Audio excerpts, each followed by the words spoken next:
तो राम राम सभी को, गुड मॉर्निंग। उम्मीद करते हैं आप लोग स्वस्थ होंगे, मस्त होंगे। तो स्वागत है आपको फिर से हमारे चैनल इन्फॉर्म बाय रोहित में। तो कल हमने बात किया था SSGD के वैकेंसी के ऊपर, जिस पे आप लोगों का रिस्पांस बिल्कुल भी नहीं आया। तो नेक्स्ट वीडियो होगा कि जो हमारे नए नए दोस्त हैं वो SSGD की तैयारी करना चाह रहे हैं, तो फर्स्ट अटैम्प्ट में उसे कैसे क्लियर करें। तो आज हम इसके ऊपर बात करेंगे, तो वीडियो को प्लीज़ लास्ट तक वॉच करेंगे और बीच में स्किप करके नहीं देखेंगे, उससे होगा कि आपको समझ में नहीं आएगा। तो प्लीज़ वीडियो को स्किप न करें और वीडियो को लास्ट तक देखें, और वीडियो अच्छी लगी तो अपने दोस्तों को पास शेयर करें। जो भी हमारे नए दोस्त हैं वो प्लीज़ चैनल को सब्सक्राइब कर लें। तो हम बात करते हैं कि भैया फर्स्ट अटैम्प्ट में कैसे SSGD क्लियर करें। तो सबसे पहले आपकी क्वालिफिकेशन के बारे में हमने कल बात कर लिया था। 10th पास और आपके जो एज क्राइटेरिया है उसके बीच आपके होने चाहिए, आपकी हाइट उतना होना चाहिए। तो आप लोग पिछला वीडियो जब देखोगे कि क्वालिफिकेशन एलिजिबिलिटी क्राइटेरिया क्या है, तो आपको अच्छे से समझ में आ जाएगा।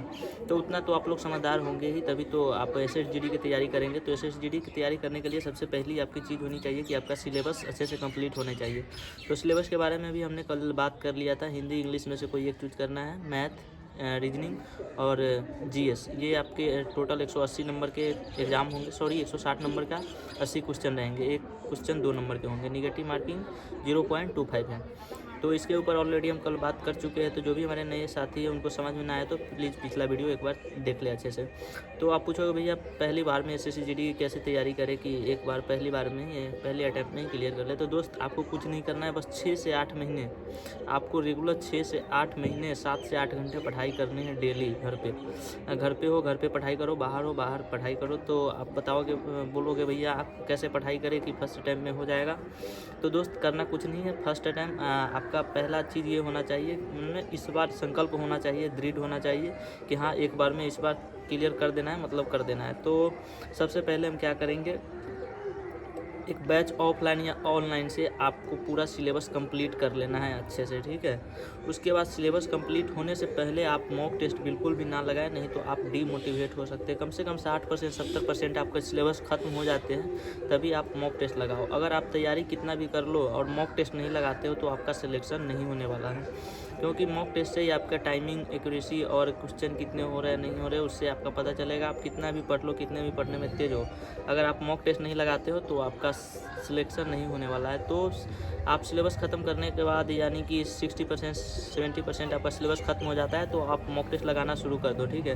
अब 100% सिलेबस आपका ख़त्म हो जाता है, वो तो कभी होता नहीं है। जब आपका सिलेबस जहाँ भी पढ़ते हो वहाँ पे ख़त्म हो जाता है, उसके बाद मॉक टेस्ट लगाते रहो, ठीक है। मॉक टेस्ट लगाने से आपका कहाँ पे गलती हो रहा है, आपका कौन सा पोर्शन वीक है, उससे आपका पता चलेगा। तो आप जोन से पोर्शन में आपका गलती हो रहा है, वीक है, आप उस पर काम करो।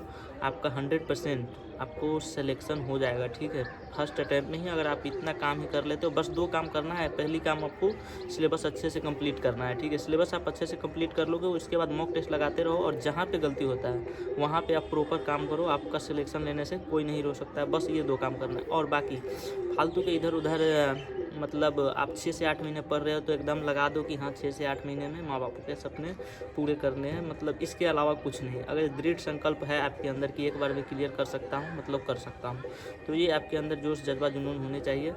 तो बस ये 2 सूत्र आप अपना याद रखो। बाकी मॉक टेस्ट और भी कोई दिक्कत होती है, आपका GS में प्रॉब्लम होगा तो GS को भी अच्छे से पोर्शन, GS तो लगभग सबका कितना भी पढ़ लो और 10-12 ही मतलब टारगेट लेकर के जाते हैं। आपका टारगेट हिंदी और रीजनिंग और मैथ होना चाहिए, ठीक है। हिंदी, रीजनिंग और मैथ, ये 3 सब्जेक्ट को आप अच्छे से टारगेट करो। हिंदी रीजनिंग में 19 20 का टारगेट रखो, मैथ में 14-15 प्लस रखो। आपका सिलेक्शन लेने से कोई नहीं रोक सकता है। अगर इतना चीज़ बस आप कर लेते हो, डेली रेगुलर आपको ज़्यादा नहीं पढ़ने, 6 से 8 घंटे भी पढ़ लेते हो, वो भी क्लास ऐड करके, यानी 4 घंटे की आपका क्लास होता है।